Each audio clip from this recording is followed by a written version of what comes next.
Olá, bem-vindos a mais um vídeo do canal Viajando Geral. Bom, eu sou o Mauro, eu moro, viajo e vivo dentro desse motorhome aqui, é uma autocaravana aqui na Espanha, em Portugal, chamado Vida. Esse é o nome do nosso motorhome. Hoje eu vou falar um assunto diferente, vou fazer um vídeo diferente, falar sobre é difícil dirigir um carro desse aqui? Quais são as complicações, quais são as dificuldades que a gente encontra para quem está acostumado a dirigir um carro normal, né? Então vou falar um pouco sobre esse assunto. Se você se interessa sobre esse tipo de conteúdo, de vida dentro de um motorhome, viajando, se inscreve no canal e ativa o sininho para receber notificação dos próximos vídeos. Vem comigo nesse vídeo, de repente eu vou esclarecer alguma dúvida que você tenha da minha experiência de 2 anos morando dentro desse carro. Por baixo desses carros, e desse nosso carro, por exemplo, nós temos uma Fiat Ducato. No Brasil é muito conhecido como van, como, não sei, um furgão, e a maior parte deles é assim. Por baixo dessas caravanas, dessas carcaças todas, é um furgão. São Fiat, Ford, Citroën, várias marcas, né? Mercedes, várias marcas. Não chega a ser um pesado. A minha autocaravana, o meu motorhome, tem uma tonelagem de menos de 3,5, ou seja, é considerado um ligeiro aqui em Portugal. Um ponto que você tem que tomar cuidado é com a testa desses carros. Eles são um pouco mais altos do que um carro normal. Então a altura do meu é um pouco menos de 3 metros de altura. Existem algumas, como aquelas capuchinos, são chamadas capuchinos, que tem uma cama em cima do cockpit, elas são um pouco mais altas. Então você tem que tomar cuidado em túneis e também em cidades históricas. Aqui na Europa é muito comum você encontrar beirais que avançam por cima da rua, e aí, se você não prestar atenção, bate ali e arranca pedaço, e o dano é grande e o prejuízo também. Outro aspecto que é bem interessante relembrar são as traseiras desses carros. Vê ali, por exemplo, um carro que é exatamente a motorização da minha, só que é mais estreito, mais curto o carro, ele não é tão longo, né? Então essa aqui, quando você vai manobrar, esse rabo, essa cauda, ela vira. Tem algumas que a cauda é maior ainda, são bem extensas, então quando vai manobrar tem que ter atenção e tomar cuidado. A minha tenho instalado aqui uma câmera de ré, uma câmera de marcha atrás. Então quando eu engato a ré, eu tenho a visibilidade traseira, mas eu não tenho aqui um vidro para que eu possa ver quando eu estou na estrada. Então eu só consigo utilizar aqueles dois retrovisores, tanto do passageiro como do motorista. O cockpit é de um carro normal. A direção é hidráulica, o câmbio é mecânico de 5 marchas, mais a ré. O motor nosso é de 2,33, então tem uma potência muito boa. Tem carros com uma potência menor e com potências maiores. Também tem carros mais novos com câmbio automático ou semiautomático, ou aqui existe também o câmbio elétrico. Existem diversas formatações. Não tem nenhuma dificuldade, é como dirigir um carro pequeno, é bem parecido. Também uma dúvida frequente de todo mundo é que tipo de carta você precisa para dirigir esse tipo de veículo.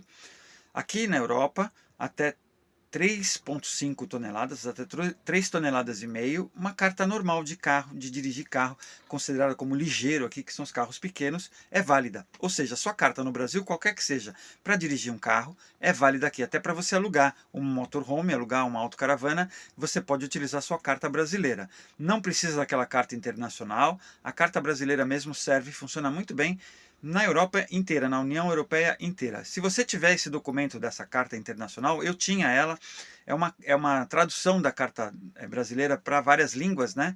É um documento muito interessante, custa o preço de uma carta, acho que é 200 e poucos reais, eu já não me recordo o nome, não posso falar porque mudou o valor, né?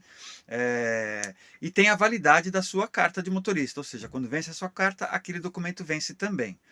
E serve para o mundo inteiro onde é permitido brasileiros dirigir. No Japão, por exemplo, é proibido brasileiro dirigir. Lá você não pode alugar carro com carta de brasileiro. Aqui na Europa, a carta normal de ligeiro funciona muito bem, resolve muito bem o problema. Se você vai dirigir carros como acima de 3,5 toneladas, aí você precisa de uma carta de pesados. É uma carta para quem já dirige carros pesados. Para tirar essa carta já é mais difícil. A minha carta no Brasil era carta de pesados, eu podia dirigir caminhões. Mas quando eu vim para cá, você tem que converter a carta para a carta portuguesa, para a carta da União Europeia. E quando você faz essa conversão, você perde essa categoria, ele vai para a categoria mais básica. porque você precisa fazer o curso, né, tanto psicotécnico quanto técnico e teórico, para poder passar numa prova e conseguir dirigir pesados aqui e até, de repente, trabalhar como motorista, como muita gente vem trabalhando aqui como motorista. Aliás, motorista na Europa tem um bom salário. Claro que muita gente vai dizer que dá para ganhar mais, mas tem bons salários. Fora de Portugal, então, esses salários excelentes. Olha, em relação às dificuldades, aos cuidados e a viajar, quando você aluga um motorhome, o que eu tenho para aconselhar é evite lugares muito históricos e muito movimentados, porque esses lugares geralmente têm um pouco mais de dificuldade e você precisa ter um pouco mais de habilidade e estar mais acostumado. E você está fazendo turismo, não quer ter dor de cabeça, né? E aí, o seguro geralmente é o seguro da locadora, você não precisa se preocupar com o seguro. Agora, quando você compra uma, no começo você vai ter um pouco de cuidado, vai ter um pouco de atenção redobrada por causa do tamanho, das medidas, da altura, como a gente já falou agora nesse vídeo, mas aos poucos você vai se acostumando e vai habituando. Nem por isso você está ausente ou está livre de acidentes ou de pequenos acidentes, de ralados, e isso é normal. Aqui na Europa você vê carros, até Ferrari, Mercedes, BMW, tudo ralado, porque as pessoas se enfiam nas aldeias e nas vilas e as manobras são realmente para lugares apertados. Resumindo, eu não vejo grandes dificuldades em dirigir, mas eu tinha certo receio no começo, quando eu comecei a dirigir esses carros, da dirigibilidade, da velocidade, da resistência no ar, de pegar a estrada, de entrar nas cidades históricas. Eu acho que esse é a principal questão. Muitas vezes o GPS te envia por caminhos onde o seu carro não passa. Então eu aprendi com um amigo meu, com o amigo Fernando, a anotar as medidas do carro e deixar aqui no painel. Porque se você vê uma sinalização na frente indicando a altura, indicando a largura que é possível passar, você dá a volta e vai por um outro caminho.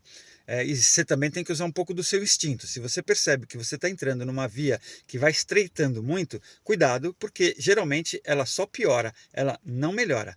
Porque dentro das cidades históricas na Europa, de um modo geral, as ruas são bem estreitas, são de paralelepípedo, de pedras, às vezes até pior do que isso, porque são históricas, né? Não é um ambiente para circular com motorhomes muito grandes. Por isso tem muita gente que opta por aquelas autovivendas, aquelas vans que tem o formato já de uma van mesmo, de um furgão, não tem uma cabine tão grande assim atrás. E aí fica mais fácil a dirigibilidade e a agilidade desses veículos.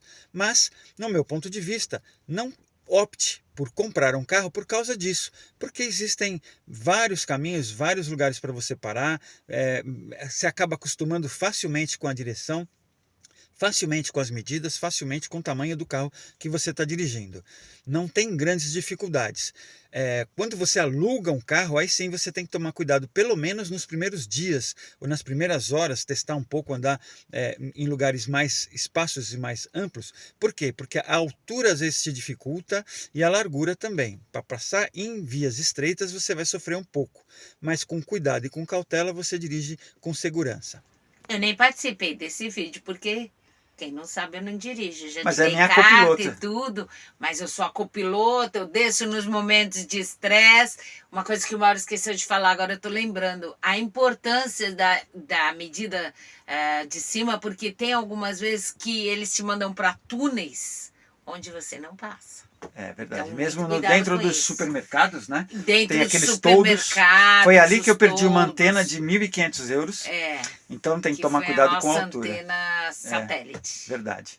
Eu não usava, mas ela custava isso. É o que dizem. E geralmente quando você está estacionando num lugar como esse aqui, um estacionamento, ou numa área de serviço que você vai dar ré, é legal ter a copiloto, né, que desce e ajuda você a manobrar, porque por mesmo que você tenha câmera e utilize os retrovisores, a visão fica limitada. Não, e a câmera traseira ela mostra lá uma atrás, mas área, ela não uma mostra árvores, galhos, atrás que nós já perdemos também um pisca Verdade, numa árvore. do Então lado você tem que tomar do muito motorista. cuidado com isso. Sempre que possível eu desço e dou todas as áreas de serviço. Acompanhantes descem normalmente para ajudar nesse processo. Outro ponto importante é quando você for sair com o carro, guardar tudo da melhor forma possível, fechar todas as portas, fechar todas as trancas dos armários, para que não fiquem batendo as coisas Eu enquanto tenho um você está vídeo dirigindo. muito bacana que é antes de partir, que a gente mostra bem o processo de tudo que é necessário ser feito antes mesmo de você sair com o carro, porque é tipo um checklist mesmo. Vou tentar deixar o link para vocês aí disponível para ver esse vídeo. Bom, meus amigos, olha, muito obrigado por estar assistindo a gente, por estar acompanhando o nosso canal. Mais uma coisa importante, não esqueça que depois que você chegar no lugar, você tem uma casa com rodas. Então, na hora de abrir os armários, você tem que ter todo o cuidado do... Tudo balançou. Então, isso deixa o carro mesmo. sempre engatado e muito bem freado, É. né? Mesmo que seja plano, realmente é uma casa. E beijo, fui! Mais uma vez, valeu!